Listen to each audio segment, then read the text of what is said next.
அந்த வினையின் அடிப்படையிலே நம்மளோட வாழ்வு தொடங்கி இருக்கலாமே தவிர, ஆனால் வினையினால் நம்ம வாழ்க்கை முடியக்கூடாது என்பதுதான் நம்முடைய நோக்கம்.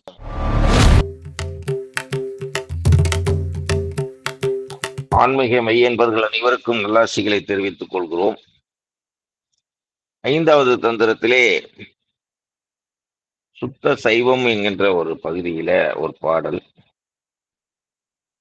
சத்தும் அசத்தும் சதசத்தும் தான் கண்டு சித்தும் அசித்தும் முன் சோர்வுறாமே நீத்த சுத்தம் அசுத்தமும் தோய்வுறாமே நின்ற நித்தம் பரம் சுத்த சைவர்க்கு நேயமே. இது கொஞ்சம் ஆழமான ஒரு செய்தி. கொஞ்சம் புரிந்து கொள்வதற்கும் கொஞ்சம் ஆழமான செய்தி இருந்தாலும் இதை பற்றி நாம் சத்து என்றால் இறைவன் அல்லது சிவம். அசத்து என்பது நமது உடம்பு. சதசத்து அப்படின்னா சிவம் உணர்த்தப்படுகின்ற உடம்பு. இப்ப சத்து என்ற இறைவன் இல்லாமல் இந்த உடம்பு மாயை, அதாவது வினை வினை போகமே ஒரு தேகம் கண்டாய் அப்படின்னு நீங்க கேள்விப்பட்டிருப்பீங்க. பல இடத்துல நான் சொல்லியிருக்கோம். அப்ப வினை வினை இருப்பதனால்தான் நம்மளுக்கு பிறவி கிடைத்தது. ஆனால் சிவம் காரியப்படும் பொழுது வினை என்பது விலகி கொள்கிறது. ஒரு மனிதருக்கு நடக்கின்ற சம்பவங்கள் அனைத்துக்கும் என்ன காரணம் அப்படின்னு சொன்னா அது வினை. அவர் ஏன் கஷ்டப்படுறாரு அப்படின்னா வினை. அவர் ஏன் மகிழ்ச்சியா இருக்காரு என்ன காரணம்னா வினை. உழைக்கிறாரு, உழைப்புக்கற்ற ஊதியம் கிடைக்கல அப்படின்னா வினை. உழைக்காமலே ஒருத்தர் சாப்பிட்டுக்கிட்டு இருக்காருன்னா அது அவருடைய வினை அப்படின்னு சொல்லுவோம். இப்ப வினையின் அடிப்படையில் தான் இந்த உடம்பு இருக்கிறது. ஆனால் அந்த வினையின் அடிப்படையிலே நம்மளோட வாழ்வு தொடங்கி இருக்கலாமே தவிர, ஆனால் வினையினால் நம்ம வாழ்க்கை முடியக்கூடாது என்பதுதான் நம்முடைய நோக்கம். அப்ப சத்தும் அசத்தும், இந்த சத்தாகிய இறைவன் அசத்தாகிய நம்மளுடைய உடம்புக்குள்ள சதசத்தும் தான் கண்டு, முதல்ல உடம்புக்குள் இறைவனை கண்டு, அதுக்கு அடுத்தபடியா சித்து அசித்து. சித்துனா அறிவு, அசித்துனா அறியாமை. இப்ப இது அந்த உடம்போடு அந்த வினை சேரும் பொழுது அறிவும் அறியாமையும் இந்த உடம்புக்கு பிறக்கிறது, உடம்புக்குள்ள பிறக்கிறது. அது சேர்வுறாமே அப்படிங்கிற ஒரு வார்த்தையை போடுவதன் மூலமாக இப்ப சத்தும் அசத்தும் சதசத்து கண்டால் நம்ம அறிவும் அறியாமையும் நமது உடம்புக்குள் சேர்வுறாது. அப்ப நீத்த அப்படிங்கிற பொழுது அப்ப அங்க என்ன ஆகி போச்சு? அறியாமை. எல்லா உடம்புக்குள்ளேயும் வினையால் இருக்கின்ற அத்தனை உடம்புக்குள்ளேயும் அறிவும் அறியாமையும் மண்டி கிடக்கும். இறைவன் நமக்குள்ளே காரியப்படும் வரை அறிவும் அறியாமையும் நமக்குள்ளே மண்டி கிடக்கும். அப்ப சுத்தம் அசுத்தமும் தோய்வுறாமே நின்ற. இப்ப நம்மளுக்கு அறிவும் அறியாமையும், அறிவு அப்படிங்கிறது உலகியல் அறிவு, அறியாமை அப்படிங்கிறது நமக்குள்ளே இருக்கின்ற கோபம் ஆசை, இதெல்லாம் அறியாமையினால் வருகிறது. இப்ப இறைவன் வந்ததுக்கு பிறகு அந்த வினை என்பது விலகி விட்டதற்கு பிறகு அறிவும் அறியாமையும் நம்மை விட்டு போகிறது. அப்ப சுத்தம் அசுத்தம் சுத்தம் அப்படின்னா ஞானம். அப்ப பசு ஞானம் பதிஞானமாக மாறுகிறது. தோய்வுறாமே நின்ற நித்தம் பரம் சுத்த சைவர்க்கு நேயமே. நித்தம்னா நிலையானது. அப்ப பரம் என்றால் இறைநிலை. சுத்த சைவர்க்கு அந்த பரம்பொருள், அந்த சிவம் நேயமாக இருக்கிறது. இதுதான் ஒரு சுத்த சைவம். இதுதான் வள்ளல் பெருமான் சுத்த சன்மார்க்கம் அப்படிங்கிற ஒரு இதை படைக்கிறார். என்ன திருமூலத்தை அவர் எடுக்கிறார், சுத்த சன்மார்க்கம். இப்ப சுத்த சைவம்னு அவர் சொல்றாரு. அதே சுத்த சன்மார்க்கம் இந்த வார்த்தையே திருமூலரிடமிருந்து வள்ளல் பெருமான் எடுத்துக்கொள்கிறார். என்ன அப்படின்னா நம்ம உடம்பு உடம்பு வினையினுடைய தொடக்கு இருக்கு. அந்த வினையினுடைய தொடக்கை போக்குவதற்கு தான் சிவம் நம்மளுக்குள்ள காரியப்படுகிறார். அப்ப காரியப்படும் போது என்ன ஆகுது? அந்த உடம்புக்குரிய அறிவும், அந்த அறியாமையும் நம்மளை விட்டு விலகுகிறது. இந்த அறிவும் அறியாமையும் விலகுகிற இடத்துல பசு ஞானமும் பதிஞானமும் நமக்கு சேருகிறது. சுத்தம் அசுத்தம்.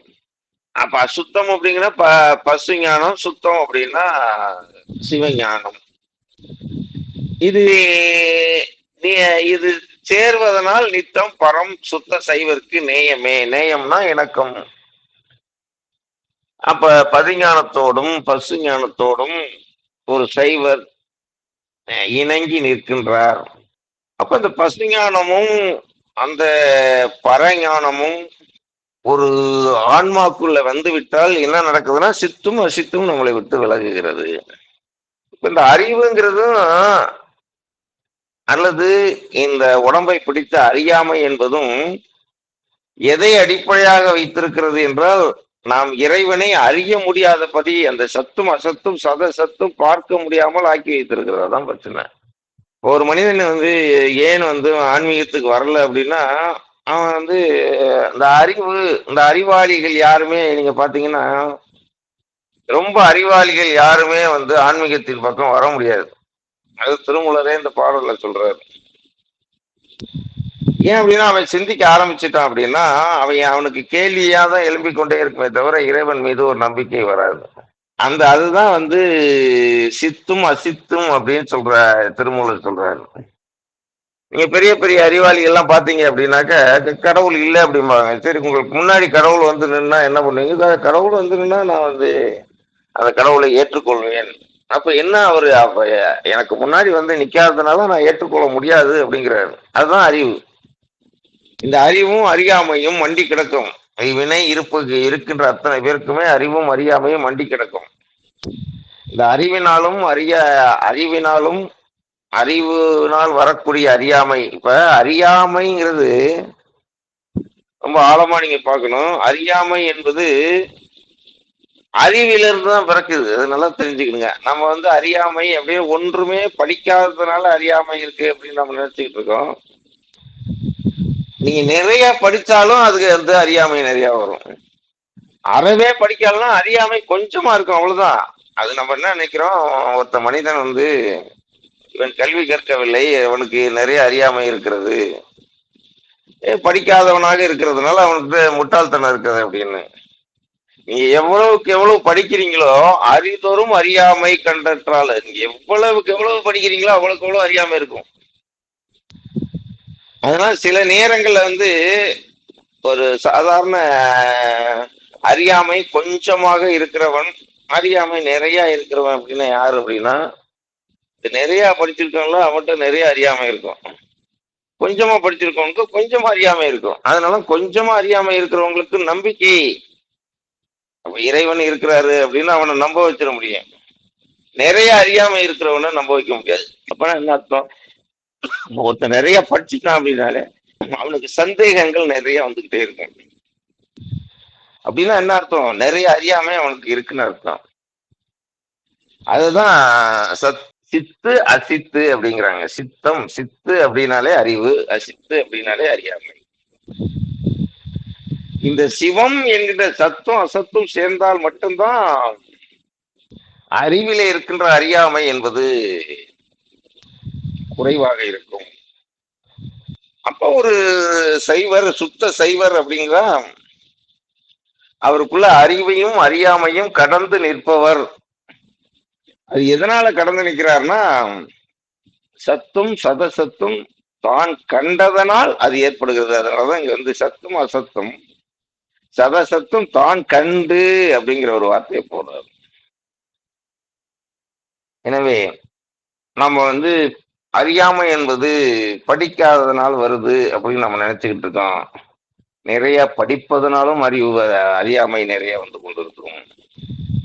அதெல்லாம் அறிதோறும் அறியாமை கண்டத. எவ்வளவுக்கு எவ்வளவு நீங்க அறிவை வளர்த்துக்கிட்டே இருக்கீங்களோ அவ்வளவுக்கு எவ்வளவு அறியாமை என்பது மண்டி வளர்ந்துகிட்டே இருக்கும் அப்படின்னு திருவள்ளுவர் ஒரு இடத்துல சொல்றாரு. அறிதோறும் அறியாமை கண்டது. இந்த அறிவையும் அறியாமையும் நாம் கடக்க வேண்டுமென்றால் நம்ம சத்தும் அசத்தும் சதசத்தும் தான் காண வேண்டும் என்பதுதான் இந்த சுத்த சைவத்தினுடைய 5வது தந்திரத்தினுடைய இந்த பாடலுடைய உட்பொருள். எனவே நாம அறிவினாலோ அறிவு எவ்வளவுக்கு எவ்வளவு ஆராய்தல்னாலோ நாம் இறைநிலையை உணர முடியாது. இருக்கின்ற அறிவை பயன்படுத்தி நாம் சத்து ஆகிய இருக்கின்ற இறைவனையும் அசத்தாக இருக்கின்ற உடம்போடும் அதை இணைத்து சதசத்தும் நாம் கண்டுவிட்டால் நமக்கு அந்த பதிஞானமும் பசு ஞானமும் கிடைத்துவிடும். அதான் நித்தம் பரம் சுத்த சைவர்க்கு நேயமே என்று திருமூலர் கூறுகிறார். எனவே இதன் பேரிலே நீங்கள் உங்களுடைய சந்தேகங்களை நீங்கள் கேட்டு அறிந்து கொள்ளலாம்.